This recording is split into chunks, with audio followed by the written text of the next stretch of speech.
In this video, I'm going to show the DDJ 1000 using Rekordbox from Pioneer DJ, and I'm going to be showing how it works with the RB DMX.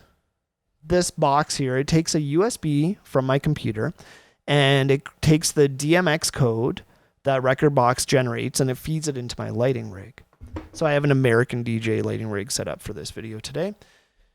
Now, Rekordbox is super unique. When it takes a look at the song, it takes a look at the BPM and the key, much like all the other bits of DJ software out there. But it also takes a look at the power and the energy of the song. And the end result is that it creates these light shows for me based upon the content of the song. So inside of Rekordbox, I'm going to click on this top left tab. I'm going to go to the lighting rig portion. And it takes a second to bring it up. And right now, this is the rig that I'm working on. So I have two in-a-pocket spots from American DJ, and I have two Wi-Fi EXR hex pars, also from American DJ.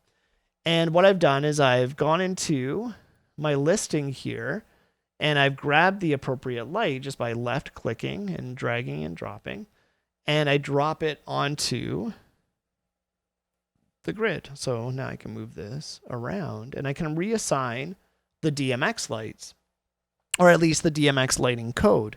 I get 512 different numbers available, different pathways available.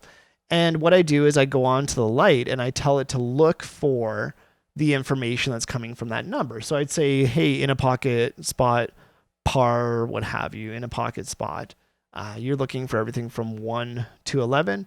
And this in a pocket spot is looking for everything from 12 to 22, and I just sort of set it up like that. So check out the different manufacturers' lighting manuals. They'll explain to you how to set the DMX code. One thing that's really good to know as well is that with DMX lights, there's always a variance as to how many channels it takes up.